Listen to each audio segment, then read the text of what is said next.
죽음은 늘 삶을 돌아보게 합니다.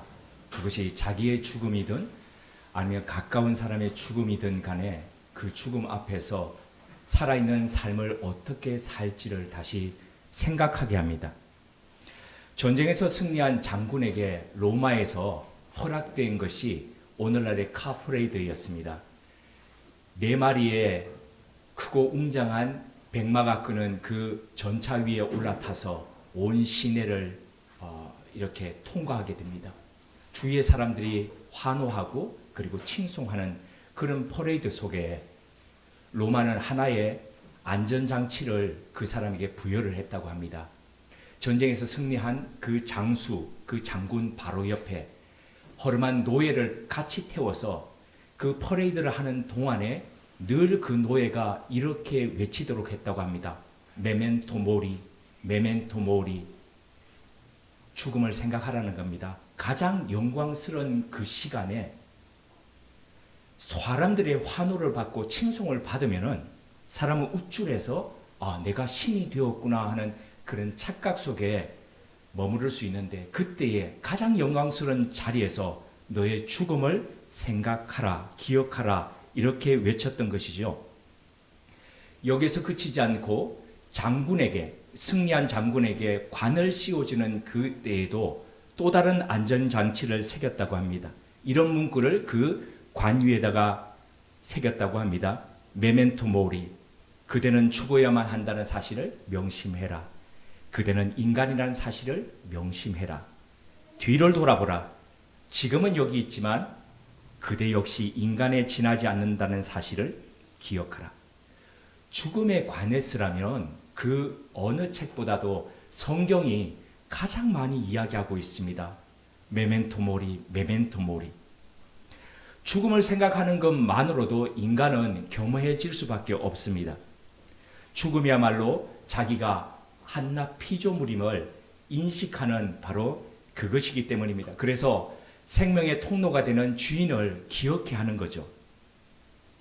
오늘 본문이 속한 창세기 35장 안에는 표면적으로는 3명의 죽음에 관해서 전하고 있습니다. 그러나 잘 읽어보면 그 안에는 또 다른 한 죽음이 기록되어 있습니다. 그래서 총 4명의 죽음에 관해서 우리에게 이야기하고 있습니다. 그 죽음의 메시지 속에서 우리에게 주시는 하나님의 말씀이 무엇인지 담담히 한번 새겨보도록 하겠습니다.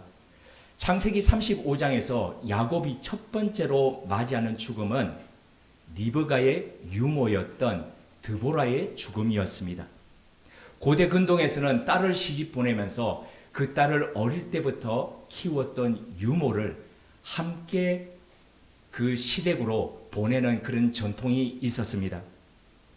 리브가의 유모 드보라도 바담 아람에서 리브가를 어릴 때부터 양육하면서 그렇게 보냈죠. 보통 유모라 하면은 젖을 먹이면서 그렇게 키우는 그런 어머니를 일컫는 것이죠. 야곱은 이 어머니의, 자신의 어머니의, 그러니까 리브가의 유모였던 드보라가 죽자 그를 베델 아래쪽에 있는 상수리 나무 밑에다가 묻고 난 뒤에 그 이름을 이렇게 불렀습니다. 알론 바굿, 통곡의 상수리 나무라는 뜻입니다. 이 부분에서 2가지 의문을 한번 가져봅니다. 첫째는 야곱은 자신의 유모도 아닌 왜 어머니의 유모가 죽었는데 그것을 통곡하면서 그 이름을 통곡의 상수리 나무라고 붙였을까요? 2번째로 성경은 왜 리브가의 유모 드보라의 죽음을 기록하고 있을까요? 이 2 질문은 각기 다른 것 같지만 실은 밀접하게 이어져 있습니다. 성경은 여인들의 죽음에 대해서 별로 언급하지 않습니다. 특별히 사라 같은 경우는 언급을 했지만요. 심지어 어느 정도까지 언급하지 않느냐 하면은 12지파를, 이스라엘의 12지파를 있게 만들었던 리브가의 죽음도 이야기하지 않습니다. 그리고 같이 리브가와 더불어서 사라가 묻혔고 막벨라굴에 묻혔죠. 사라가. 그 다음에 리브가도 묻혔죠. 그리고 또 야곱의 부인 중에서는 라헬이? 아니요, 라헬 아닙니다. 누가 묻혔습니까? 레아가 묻혔습니다. 그런데 그 리브가도 레아도 그 죽음에 대해서는 성경은 언급하지 않습니다. 그런데 왜 리브가의 유모 드보라의 죽음에 대해서는 언급하고 있을까요? 고대로부터 유대 랍비들은 이 부분을 궁금해했나 봅니다. 그래서 이 랍비들은 이걸 어떻게 해결하지 그러다가 창세기 27장 45절 부분에서 이거였구나 하고 그 랍비들은 생각했다고 합니다. 이 부분이 이겁니다. 에서의 분노를 피하기 위해서 리브가는 야곱을 밧담 아람 자기 오빠네 집으로 보냅니다. 그러면서 이렇게 이야기하지요. 얘야, 네 형의 분노가 조금 가라앉히면 내가 너를 부를게. 며칠만이라도 그곳에 가 있으라. 그래서 그 아들을 둘째 아들 야곱을 밧담 아람으로 보내지요. 그래서 그리고 난 뒤에 이 얼굴이 에서의 얼굴이 조금 잠잠해졌다라고 생각될 때에 리브가는 자신의 유모였던 이 드보라를 밧담 아람으로 보냈다라고 하는 것이 이 유대 랍비들의 해석입니다. 물론 우리는 성경이 이것에 대해서 언급하지 않고 있기 때문에 드보라가 언제부터 야곱과 함께 했는지 정확하게 알지는 못합니다. 그러나 오늘 본문으로 볼 때에 이 유모 드보라가 야곱과 함께 생활하고 있었다는 것은 알 수가 있습니다. 야곱이 그녀의 죽음에 대해서 통곡할 정도로 이 어머니의 유모 드보라에 대해서 의지하고 있었다는 것을 가늠할 수 있습니다. 77세의 어머니와 헤어져서 20년을 밧담 아람에서 지내는 동안에 어머니 리브가는 이미 돌아가셨습니다. 어머니가 야곱을 보내면서 얘야 며칠만 있다가 부를게라고 그러면서 어머니하고 작별 인사를 했는데 그 작별이 평생에 다시 얼굴을 보지 못하는 작별인지 보내는 리브가도 떠나는 야곱도 생각하지 못했다는 것이죠. 그렇기에 야곱에게 있어서 어머니의 임종은 지켜보지 못했습니다. 그러나 어머니는 아니었지만 더 실질적인 어머니였던 자신이 태어날 때에 자신을 돌봐주었고 그리고 이후에도 어머니처럼 옆에서 돌봐주었던 이 여인이 죽었을 때에 어머니를 잃은 것 같이 통곡하지 않았다면 그것이 오히려 더 이상했지 않겠습니까? 아들에게 또 딸에게 어머니라는 존재는 어떤 존재일까요?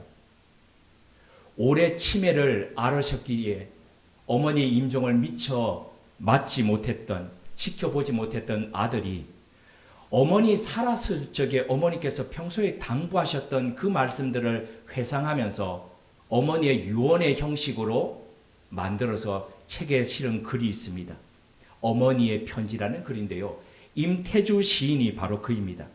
그의 산문집 그토록 붉은 사랑이라는 책의 제일 앞부분에 이 유언의 형식을 다음과 같이 기록하고 있습니다. 몇 부분만 제가 읽어드리겠습니다. 아들아 보아라. 나는 원체 배우지 못했다. 홈이 잡는 것보다 글 쓰는 것이 천만배 고되다. 글이 알고 서툴게 썼더라도 너는 새겨서 읽으면 된다. 내 유품을 뒤적여 내가 이 편지를 수습할 때면 나는 이미 다른 세상에 가 있을 것이다. 서로 할 일도 가슴 칠 일도 아니다. 가을이 지나고 겨울이 왔을 뿐이다. 살아도 산 것이 아니고 죽어도 죽은 것이 아닌 것이 있다. 살려서 간직하는 것은 산 사람의 몫이다. 그러니 무엇을 슬퍼한다는 말이냐. 너는 내가 세운 뜻으로 너를 가두지 말고 내가 정한 잣대로 남을 아프게 하지도 마라. 내가 아프면 남도 아프고 남이 힘들면 너도 힘들게 된다. 해롭고 이롭고는 이것을 기준으로 삼으면 아무 탈이 없을 것이다. 세상 사는 거 별것 없다. 속 끓이지 말고 살아라. 너는 이 어미처럼 애태우고 참으며 제 속을 파먹고 살지 마라. 힘든 날이 있을 것이다. 힘든 날은 참지 말고 울음을 꺼내 울어라. 더없이 좋은 날도 있을 것이다. 그런 날은 참지 말고 기뻐하고 자랑하고 다니라. 세상 것은 욕심을 내면 호락호락 곁을 내주지 않지만 욕심을 덜면 봄볕에 담벼락 허물어지듯 헐술하고 다정한 구석을 내보여줄 것이다. 별것 없다. 체면 차리지 말고 살아라. 그리고 마지막이 이렇게 끝을 맺습니다. 혼돈하고 희미하구나. 자주 눈비가 다녀갔지만 맑게 갠 날 사이사이 살구꽃이 피고 수수가 여물고 단풍물이 들어서 좋았다. 그런대로 괜찮았다. 그러니 내 삶을 가요하지도 애달파하지도 마라. 부질없이 길게 말했다. 살아서 한 번도 해본 적 없는 말을 여기에 남긴다. 나는 너를 사랑으로 낳아서 사랑으로 키웠다. 내 자식으로 와주어서 고맙고 염치 없었다. 너는 정성껏 살아라.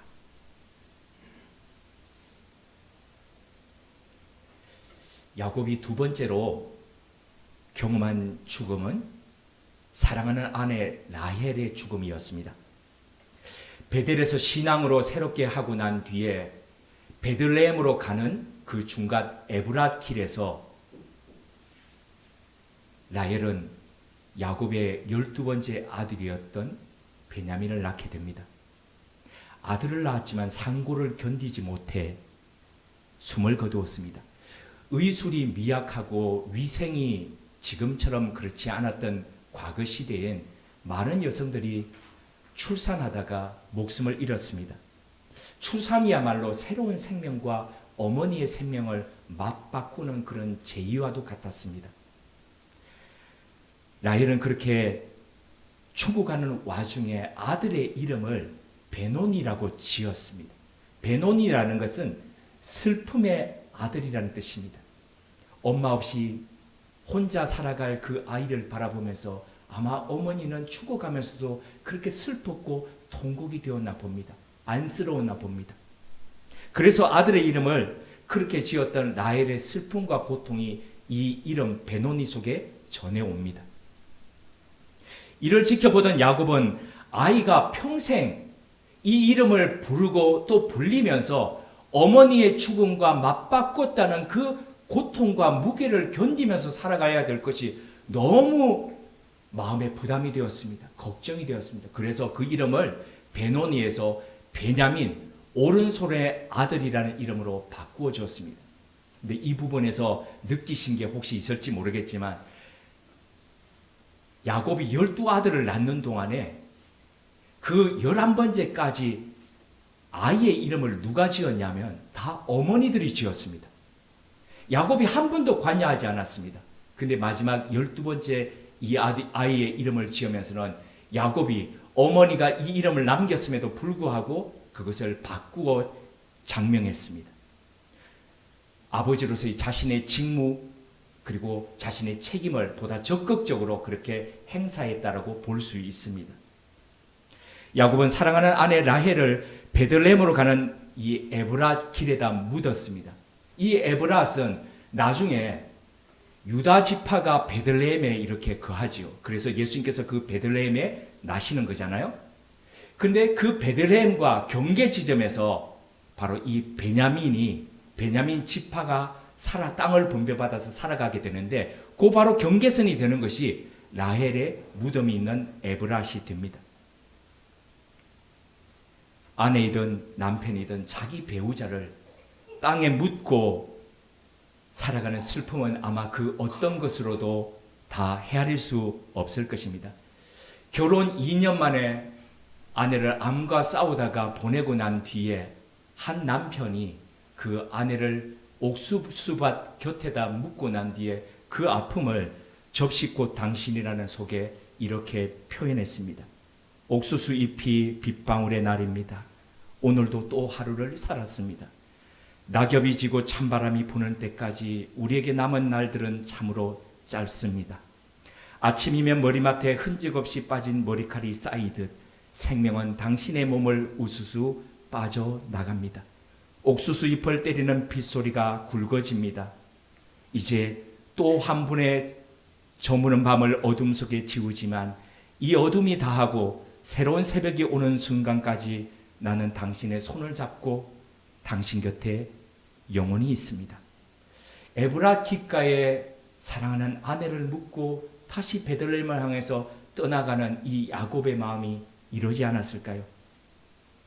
슬픔을 속으로 삼키며 또 한 번의 저무는 밤을 어둠에 지우지 않았을까요? 그 어둠이 다하고 새벽이 오기까지. 라헬이 죽고 난 뒤에 그 상심의 마음을 가지고 살아가고 있던 야곱의 집안에 말로 표현할 수 없는 참혹한 사건이 일어났습니다. 그 부끄러운 일을 짧은 이야기 속에 창세기 35장은 라헬의 죽음 뒤에 기록하고 있습니다.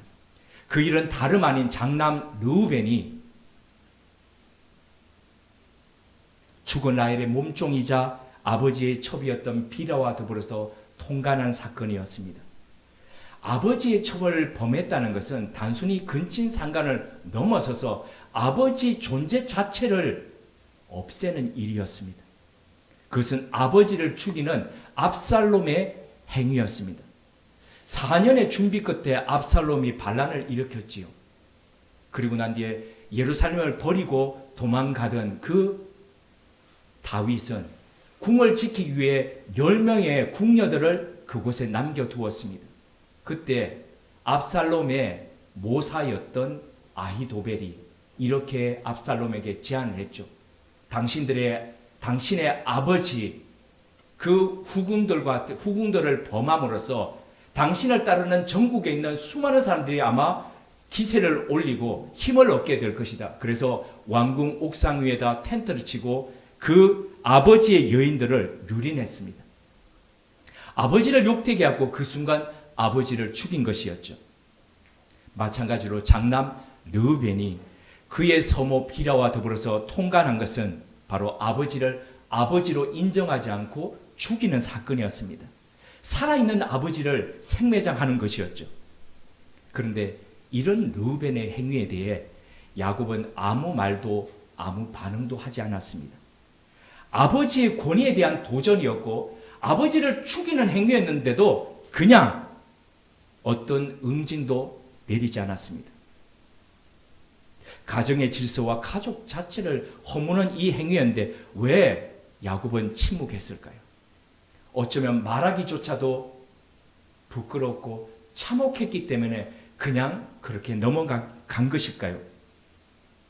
그런데 르우벤은 왜 하필 비라와 더불어서 동침했을까요?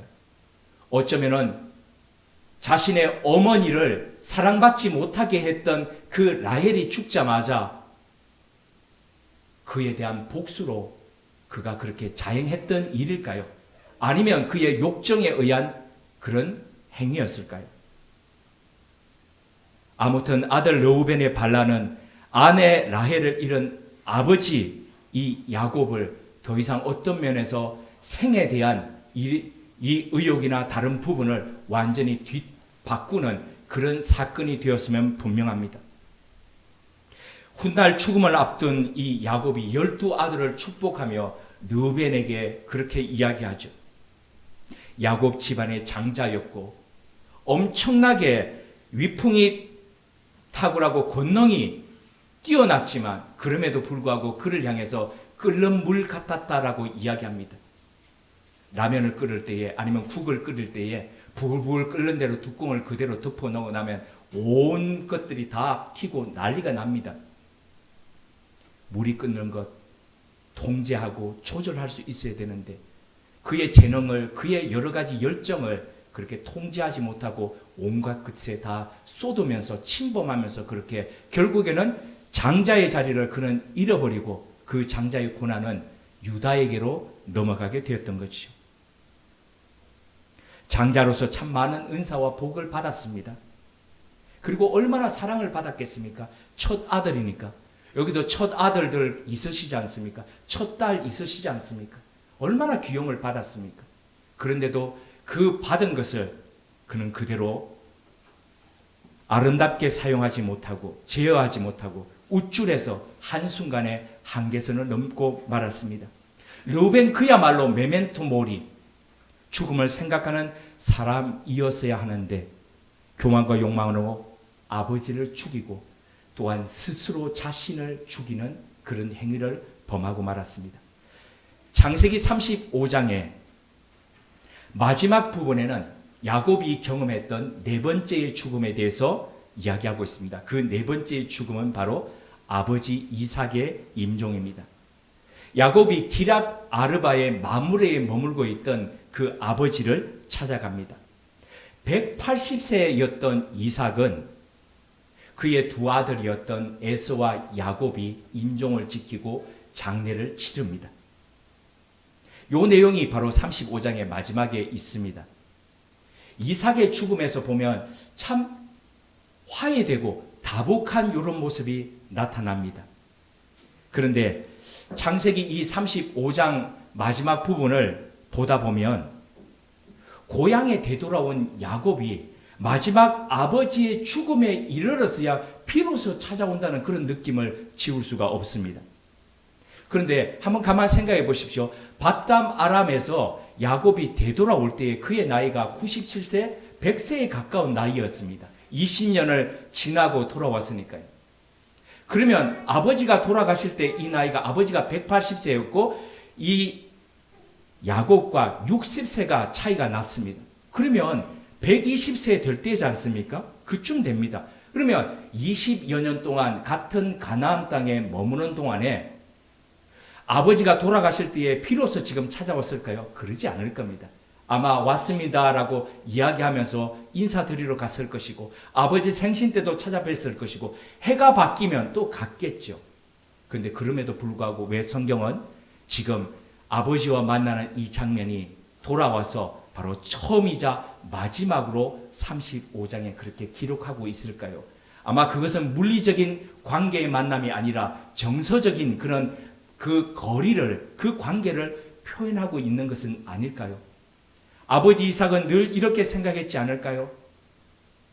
저놈이 나를 속여서 나를 아버지 없는 것처럼 그냥 그렇게 나를 대했는데 또 어떤 면에서 야곱은 저 아버지는 한날 한시에 조금 늦게 태어난 나를 무시하고 내 형만 그냥 사랑하든 편애하던 그런 아버지였는데 그러면서 늘 둘 사이는 서먹서먹했지 않을까요?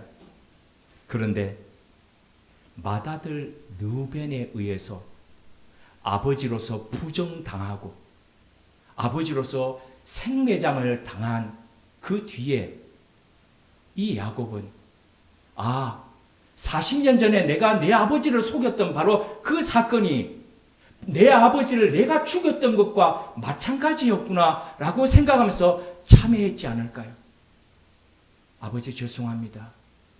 제가 아버지를 속였던 것은 눈먼 아버지를 인정하지 않고 아버지를 죽이는 것과 똑같았습니다 라고 하면서 아버지의 임종 앞에서 비로소 그 아버지와 더불어서 화해했던 것 아닐까요? 그리고 앞전에 화해했던 그 형과 더불어서 두 형제가 서로가 화해된 모습으로 마지막 아버지를 그렇게 환송했던 것은 아닐까요? 1762년 사도세자가 뒤지에 갇혀서 죽는 이모사변이 있었습니다. 이모화변이라고 하기도 하죠. 아들 사도세자를 뒤지에 갇혀서 굶겨 그렇게 보내는 7일째 밤에 영조는 아들의 뒤지 곁에서 비로소 평생 처음으로 마음을 터놓는 진솔한 얘기를 부자지간에 나누게 됩니다. 아들이 원했던 것은 아버지의 따뜻한 눈빛과 말 한마디였다는 그 아들의 진심을 들으며 영조는 이렇게 한탄했습니다. 어찌하여 너와 나는 이승과 저승의 갈림길에 와서야 이런 이야기를 나눌 수밖에 없단 말이냐. 나는 자식을 죽인 아비로 기록될 것이다. 너는 임금을 죽이려 한 역적이 아니라 미쳐서 아비를 죽이려 한 광인으로 기록될 것이다. 그래야 네 아들이 산다. 여기는 정조를 이야기하는 것이죠. 왜 우리는 죽음의 갈림길에 되었어야 비로소 서로의 진심을 표현하면서 그렇게 한탄할까요? 조금 더 삶이 주어졌을 때에 화해하면서, 조금 더 삶의 시간이 있을 때에 용서를 구하면서, 조금 더 삶의 시간이 주어졌을 때에 품으면서 우리는 그렇게 살 수 없는 것일까요? 조금 더 우리에게 시간이 주어졌을 때에 우리의 가족 중에, 우리의 친지 중에 조금 더 가까이 진솔하게 다가가 보는 것은 어떨까요? 창세기 35장은 이렇게 사랑하는 이들의 죽음을 경험한 야곱의 삶과 또 죽음을 통해서 우리에게 말하고 있습니다. 죽음이 어떻게 우리의 것이 될 수 있는지, 우리의 삶이 될 수 있는 것인지에 대해서 말하고 있습니다. 그 죽음을 통해서 어떻게 더 나은 믿음의 삶을 살아갈 수 있을까? 어떻게 더 생명력이 있는 풍성한 삶으로 그렇게 연결될 수 있을까를, 그리고 그런 믿음의 삶, 그런 생명의 삶을 더 모색해 가라고 우리를 채근합니다. 메멘토 모리. 우리는 죽음에 대해서 생각하고 있습니까? 우리는 죽음을 맞이할 준비를 하고 있습니까? 우리의 삶이 그러하듯 우리의 죽음이 남아있는 이들에게 어떤 새로운 삶과 희망과 믿음의 통로가 될 수 있겠습니까? 미국 원주민인 나바호족에게는 이런 격언이 전해온다고 합니다. 내가 세상에 태어났을 때에 너는 울었지만 사람들은 기뻐하면서 환호했다. 그렇듯 네가 죽을 때 사람들은 슬퍼하지만 너는 기뻐하면서 갈 수 있도록 그렇게 삶을 살아라. 우리의 죽음이 우리를 사랑하고 우리가 사랑했던 이들에게 새로운 생명의 길을 보여주는 통로가 되길 소원합니다.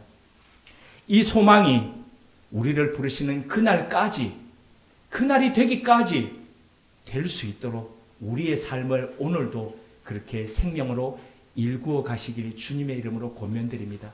함께 기도드리겠습니다.